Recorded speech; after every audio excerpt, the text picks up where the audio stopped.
Assalamualaikum warahmatullahi wabarakatuh. Perkenalkan, saya Anita Dienova Peri dengan NIM 2003067 dari kelas BRMIK. Di sini saya akan menjelaskan apa itu prosesor, bagaimana peningkatan awal komputer sampai saat ini.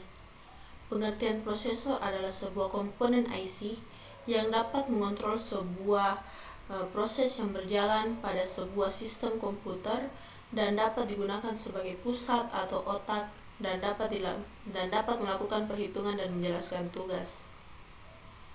Komputer generasi pertama dari tahun 1940 sampai dengan 1956 mengandalkan machine language atau level bahasa pemrograman paling rendah yang dimengerti komputer. Komputer generasi kedua pada tahun 1956 sampai dengan 1963 sudah menggunakan bahasa pemrograman tingkat tinggi, kapasitas memori sudah lumayan besar dan tidak membutuhkan terlalu banyak listrik, proses operasi sudah cepat. Komputer generasi ketiga pada tahun 1964 sampai dengan 1971 ini sudah menjadi lebih kecil dan cepat serta murah, memungkinkan juga menjadi tersedia untuk khalayak umum. Komputer generasi keempat dari tahun 1971 sampai dengan sekarang, mikroprosesor menjadi terobosan dalam mendatangkan komputer generasi keempat dengan menyatukan ribuan IC ke dalam satu kiping silikon. Komputer generasi kelima sekarang sampai masa depan, komputer generasi kelima ini adalah komputer yang kita gunakan ditandai dengan munculnya LSI atau Large Cell Integration yang merupakan pemadatan ribuan mikroprosesor ke dalam satu mikroprosesor. Selanjutnya saya akan menjelaskan apa itu RAM dan bagaimana cara kerjanya dan sebutkan perkembangannya. RAM merupakan singkatan dari Random Access Memory, yakni sebuah perangkat keras yang ada pada komputer, yang mana perangkat keras tersebut dapat dimanfaatkan sebagai tempat penyimpanan data atau lebih sering dikenal dengan istilah memori. Cara kerja RAM: saat RAM dialiri listrik, media ini akan bekerja sebagai penyimpanan sementara pada sistem operasi yang berjalan. Hal ini berarti apabila semakin banyak aplikasi yang bekerja, tentu semakin banyak pula data yang disimpan oleh RAM. Kemudian, apabila aplikasi yang digunakan tersebut dihapus, maka data yang ada pada RAM pun ikut dihapus pula. Untuk itu, sangat penting bagi Anda untuk memilih perangkat dengan kapasitas RAM yang besar. Yang pertama itu DRAM atau Dynamic Random Access Memory. Yang kedua, FPM DRAM atau Fast Package Mode DRAM. Yang ketiga, Edo DRAM atau Extend Data Output DRAM. Yang keempat, SDRAM atau Synchronous Dynamic RAM. Yang kelima, RDRAM atau Rambus RAM. Yang keenam, DDR atau DDR SDRAM atau Double Dead Rate Synchronous DRAM. Dan yang ketujuh, DDR2 SDRAM. Yang ke-8, DDR3 SDRAM. Yang ke-9, DDR4 SDRAM. Saya juga akan menjelaskan apa itu ROM, bagaimana cara kerjanya, dan sebutkan perkembangannya. ROM atau Read Only Memory sendiri berarti tempat penyimpanan data yang memiliki sifat permanen. Berbeda sedikit dengan RAM, ROM dalam sebuah perangkat komputer dapat menyimpan data dengan permanen. Cara kerja ROM sendiri berbeda dengan RAM. Apabila RAM bekerja dengan sifatnya yang sementara, maka sifat ROM adalah permanen. Meski listrik pada perangkat tersebut mati, data yang ada di perangkat tetap dapat tersimpan. Saya akan menjelaskan apa itu hard disk, bagaimana cara kerjanya, dan kapan digunakan. Hard disk adalah komponen perangkat keras yang menyimpan semua konten digital Cara kerja hard disk adalah dengan cara menyatukan setiap nilai yang terdapat dalam komponen platter. Pada komponen ini, ada material yang bersifat magnetik dan terbagi ke dalam miliaran area dengan ukuran sangat kecil, di mana setiap area ini dapat menghasilkan gaya magnet yang digunakan untuk menyimpan hanya satu data. Sementara yang tak memberikan daya magnet, data yang tersimpan adalah nol. Kapan RAM, ROM, hard disk berperan di komputer? RAM berperan dalam komputer ketika pengguna menjalankan sistem operasi dan program. ROM berperan dalam komputer untuk menyimpan sistem firmware dan bootloader. Dan yang terakhir, hard disk berperan dalam komputer untuk menyimpan file atau data. Jelaskan tentang monitor, sejarah perkembangannya. Monitor merupakan salah satu hardware dari komputer. Yang dimaksud dengan monitor adalah output device atau alat keluaran yang berfungsi untuk menampilkan gambar pada layar dan sebagai interface atau layar visual yang menghubungkan antara manusia dengan komputer. Pada tahun 1855, tabung Gabler, Heinrich Gabler, berhasil membuat sebuah vakum dalam tabung yang dilengkapi dengan sebuah pompa merkuri. Pada tahun 1859, sinar katoda ditemukan Julius Plucker, seorang ahli matematika dan fisika dari Jerman, berhasil menemukan dan menggambarkan sinar katoda untuk pertama kalinya.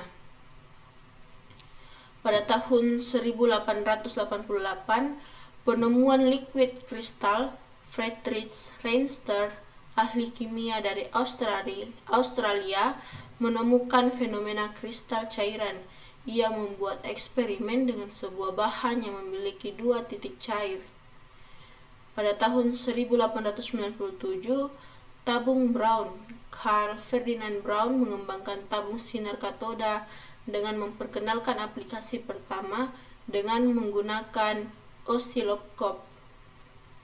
Pada tahun 1930, siaran full elektronik Manfred von Arden, ilmuwan Universal Knowledge, berhasil membuat siaran televisi full elektronik pertama. Pada tahun 1931, ia memperkenalkan penemuannya di ajang International Radio Show di Berlin. Pada tahun 1963, penemuan liquid kristal Ken Biphenyl, George Gray, ahli kimia dari Universitas Hull, Inggris, menemukan kristal cairan Chin Biphenyl. Kristal ini menjadi dasar untuk pengembangan bahan kristal cairan stabil yang digunakan pada LCD sampai saat ini. Pada tahun 1969, TN LCD pertama James Ferguson mengembangkan teknologi TN atau Twin State Pneumatic yang mengontrol light transfer dari kristal cairan. Pada tahun 1981, IBM membuat standar MDA atau CGA dengan standarisasi sinyal grafik monokrom dan warna. IBM membuka jalan untuk pengembangan monitor komputer yang universal. Pada tahun 1984, standar EGA berakhir. Sudah lama menjadi standar minimal pada komputer grafik hardware. Pada tahun 1988, standar VESA akhir tahun 1980-an. NEC bersama dengan 8 produsen grafik card lainnya membentuk Video Electronic Standard Association atau VESA. Sejak saat itu ditetapkan sebuah standar yang seragam untuk software, graphics card, dan monitor. Pada tahun 2000, layar datar untuk home user monitor dengan layar datar tipis ini semakin terjangkau harganya bagi home user. Pada tahun 2005, layar 3 pertama Toshiba memperkenalkan layar 3D pertama yang menawarkan efek 3D tanpa menggunakan alat bantu lainnya. Namun mata harus pada posisi tertentu. Di masa depan monitor adalah datar dan 3D.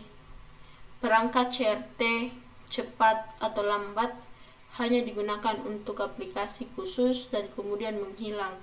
Monitor 3D ini akan menjadi tren berikutnya.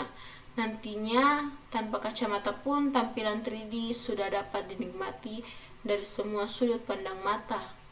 Apa yang telah diperkenalkan oleh Toshiba pada tahun 2005 merupakan awal dari perkembangan baru. Saat ini hampir semua produsen besar telah melakukan penelitian dan membuat propertinya. Nah, di sini juga saya akan menjelaskan apa itu FGA dan macam-macam FGA. FGA adalah singkatan dari Video Graphic Array atau sebuah tipe standar koneksi yang sangat penting pada perangkat video maupun gambar seperti monitor dan proyektor. Umumnya FGA berbentuk kabel, port, dan konektor yang digunakan untuk menghubungkan monitor ke kartu video. Umumnya FGA card dibedakan berdasarkan jenis memorinya. Untuk FGA card berdasarkan daya penyimpanannya atau memori dikenal sebagai RAM, RAM bus, SG-RAM, Dynamic RAM, hingga EDODRAM. Selain dari jenis yang diklasifikasikan berdasarkan memorinya, FGA juga memiliki jenis berdasarkan fisiknya, yaitu FGA add-on dan FGA on-board. Sini juga saya akan menjelaskan mengapa di seluruh komputer dimulai dengan huruf C, kemana A dan B-nya. Pada tahun 1960-an, ide untuk memberikan huruf yang berbeda pada setiap piranti penyimpanan dalam komputer sebenarnya berawal dari sistem operasi yang dikembangkan oleh perusahaan teknologi IBM. PC IBM menggunakan sistem operasi CP atau M, Control Program for Microcomputers, yang tidak memiliki hard disk. Pada saat itu, komputer PC tidak memiliki ruang penyimpanan memori yang cukup besar. Microsoft kemudian mengadopsi sistem 86DOS yang membuat partisi bagi sistem komputer PC IBM atau yang lebih dikenal dengan PC-DOS. Lantaran harga piranti penyimpanan internal atau hard disk sangat mahal, setiap komputer PC saat itu hanya memiliki satu floppy drive, di mana floppy drive tersebut diberi label drive A untuk menjalankan sistem operasi DOS dan satu slot kedua dilabeli drive B untuk menjalankan program aplikasi. Pada rentang waktu yang sama, yaitu tahun 1980-an, hard disk mulai menjadi standar penyimpanan pada sebagian besar PC. Sistem operasi Windows pun telah ditambahkan ke komputer, maka sesuai urutan alfabet, tempat penyimpanan ketiga yang berupa hard disk ini diberi label drive C. Meskipun komputer-komputer baru yang diluncurkan saat ini sudah tidak lagi menggunakan floppy drive, tapi jika diperhatikan ketika ingin memasang floppy drive portable, maka Windows akan mendeteksinya sebagai drive A atau drive B. Sekian dari saya, kurang lebihnya mohon dimaafkan. Wassalamualaikum warahmatullahi wabarakatuh.